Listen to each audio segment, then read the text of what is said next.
La nomenclature des métiers artistiques désormais disponible dans le secteur culturel, le Bénin s'active ainsi à se faire accueillir dans la liste des nations dont le monde artistique et culturel est ordonné de façon sérieuse. Et puis dans le milieu du cinéma, Michael Lonsdale est passé de vie à trépas à l'âge de 89 ans. Vous aurez un bref aperçu sur son parcours dans ce journal. À l'orée de la reprise du championnat national au Bénin, la commission juridictionnelle de la fédération est mise sur pied. On parlera également d'Ivan Rakitic qui a raccroché les crampons à l'international. Tout ceci à retrouver dans ce 20h. Bonsoir à toutes et à tous et bienvenue au journal culturel sur Culture Télévision. L'année scolaire 2020-2021 s'annonce à grands pas, en dépit de la crise du coronavirus qui secoue le monde depuis quelques mois. Les parents d'élèves s'affairent en vue de préparer la rentrée. Suivez cet élément de Karine Amoussou qui nous renseigne sur comment certains parents d'élèves s'activent pour une bonne reprise des classes. Les stands de fournitures scolaires étalés partout au bord des voies ainsi que dans les rues, tout cela pour signifier l'avancée d'une nouvelle année académique 2020-2021. Comme toute année scolaire, la préparation est effective sur toute l'étendue du territoire national. La promotion de fournitures scolaires avec l'animation et l'ambiance qu'il faut les parents, les enfants et autres, chacun de son côté se mobilise pour s'en procurer du minimum. Je suis venue acheter la fourniture scolaire pour les enfants. C'est vrai que cette année, la pandémie, il y a Covid-19 qui a un peu secoué l'année scolaire. Mais je prie le Seigneur pour qu'il nous épargne de tout ça cette année et accompagne les enfants pour qu'ils puissent bien terminer l'année entamée. Moi aussi, je suis venu payer quelque chose pour moi, pour mes petits frères, mais j'ai constaté qu'il n'y a pas de vente, il n'y a pas beaucoup de personnes, il n'y a pas beaucoup d'acheteurs ici. C'est tout ce que j'ai constaté. La rentrée scolaire, on a bien préparé, on a tout apprêté, mais pourtant les parents ne sortent pas pour prendre les fournitures pour les enfants à cause de la crise de la maladie là. Donc, on est là, on ne perd pas espoir, on espère toujours. Vraiment, si rentrer, ni souci nous comptons nous mis. Si nous coronavirus ici, y rentrer, et peut-être de midi péré, à ce moment où béton dit, élève d'eau, plan mais bodo, qui a mais bon, et ouais nous bo chi à bon nous mi mais les minables bon. Ah, l'autre me dit, ma voix est d'accord, rentrer était tombé né mais. Même et quand nous forcer, c'est un devoir pour nous.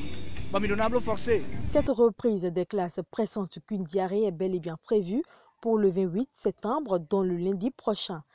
Bonne reprise des classes à toutes et à tous. Toujours dans le secteur de l'éducation, les grossesses en milieu scolaire deviennent de plus en plus récurrents dans la commune de Djougou. Pour éradiquer ce phénomène, une séance d'échange s'est tenue hier entre les autorités et les leaders religieux de la ville pour plus d'engagement des acteurs.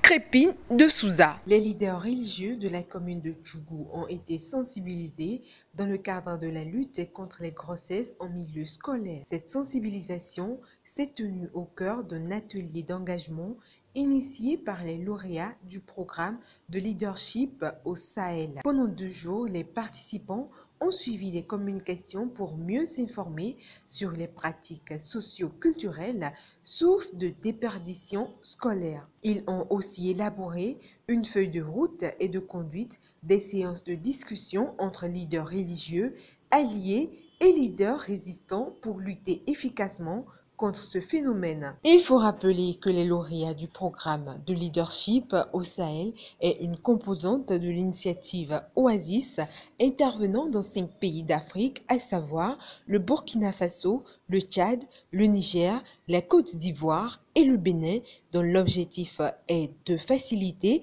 la transition démographique dans ces pays. En culture à présent, la phase de l'élaboration de la nomenclature des corps de métier dans le secteur artistique et culturel béninois est effective depuis le vendredi 18 septembre 2020. C'est la salle VIP du ministère du Tourisme, de la Culture et des Arts qui a abrité cet atelier de présentation qui a rassemblé les têtes de pont de la culture béninoise.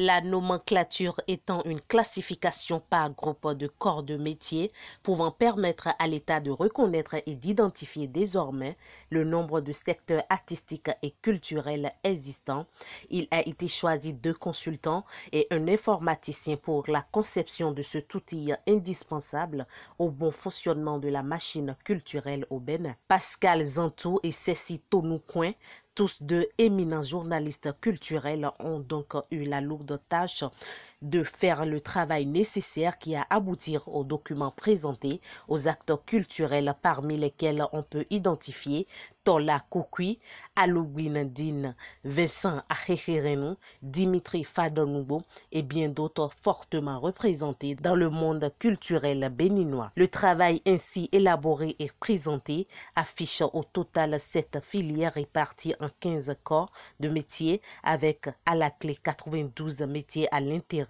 des corps. Le Bénin s'active ainsi à se faire accueillir dans la liste des nations dont le monde artistique et culturel est désormais ordonné de façon sérieuse. Une brève à présent à Parakou, retenez qu'une partie de la statue du héros Bioguera érigée en plein cœur de la ville s'est affaissée. Pour le moment, les raisons de cet affaissement ne sont pas connues, même si le monument est dans un état de délabrement avancé. Hors de nos frontières, l'affaire de violence conjugale qui a pour cause Sidiki Diabaté connaît un nouvel épisode choc à Bamako.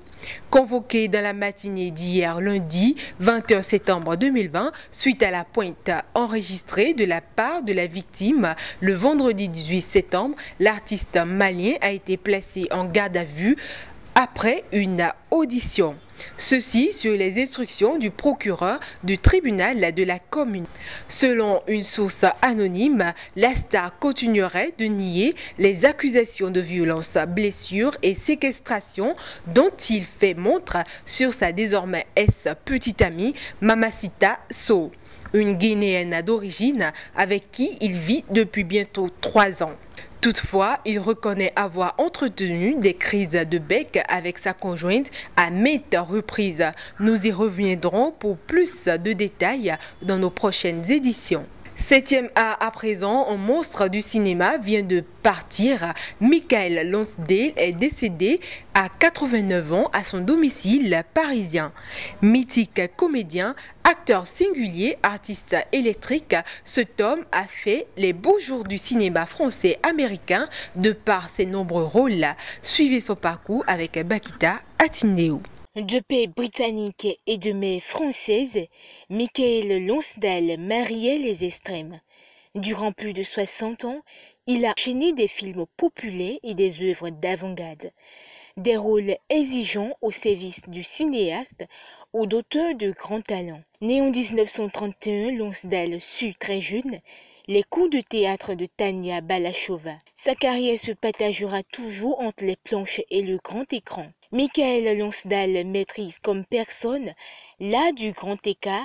Professeur spécialisé dans l'hibernation, il s'illustre quelque temps plus tard dans le rôle de vice-consul d'India Son de Marguerite Duras ou de metteur en scène avant-gardiste dans le film Fleuve expérimental Out de Jacques Rivest, ou encore Le voisin inquiétant de Monsieur Clem de Joseph Losey. Dans les années 70, son bilinguisme lui ouvre les portes du cinéma américain. Il incarne ici le maléfique Hugo Draw dans James Bond. En 2010, c'est la consécration pour son rôle dans Des hommes et des dieux de Xavier Beauvois. Il y effraie Luc et obtient pour ce rôle un César du meilleur acteur dans le second rôle. Michael Lonsdale évoquait régulièrement sa foi chrétienne. Mais la foi chrétienne n'a jamais empêché Michael Lonsdale d'accepter des rôles anticléricaux, pervers ou troubles. L'acteur anticonformiste, volontaire décalé, cherchait avant tout à explorer le mystère de la condition humaine. En passeport à présent au lendemain des travaux de l'Assemblée générale extraordinaire de la Fédération béninoise de football, les délégués ont tenu le samedi 19 septembre 2020, toujours à Grand Popo, l'Assemblée générale extraordinaire de l'institution. Au terme des travaux, les nouveaux membres des organes juridictionnels qui devront siéger dans les différentes commissions connues. Hors de nos frontières, on parlera du second capitaine de la Croatie qui dit au revoir à sa sélection et prend sa retraite internationale. Ivan Rakitic, joueur clé de la sélection, avait été en pilier lors de la dernière Coupe du Monde pour son pays. Patrice Guézo et Gilles Cressaïté pour le point.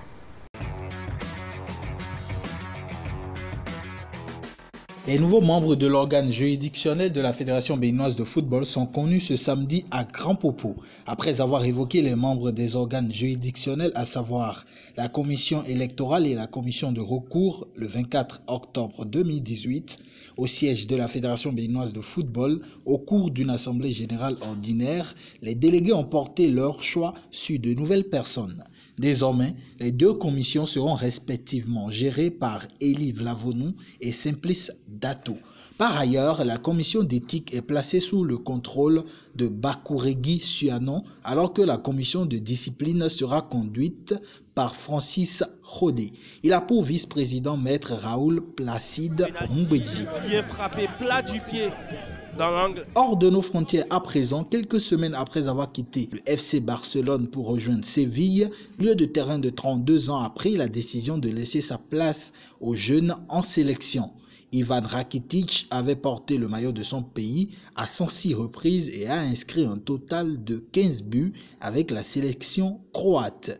Dire au revoir à la sélection est la décision la plus difficile de ma carrière, mais j'ai senti que c'était le moment de prendre cette décision. J'ai profité de chaque match avec mon pays et les moments inoubliables de la Coupe du Monde resteront parmi les meilleurs moments de ma vie, a déclaré Ivan Rakitic. Pour rappel, Ivan Rakitic a signé son retour début septembre à Séville Football Club après 6 saisons FC Barcelone où il s'est couvert de trophées avec une Ligue des Champions, 4 championnats d'Espagne, 4 Coupes du Roi et 3 Super Coupes d'Espagne. C'est la fin de ce journal que je vous remercie d'avoir suivi. Merci et excellente soirée à tous.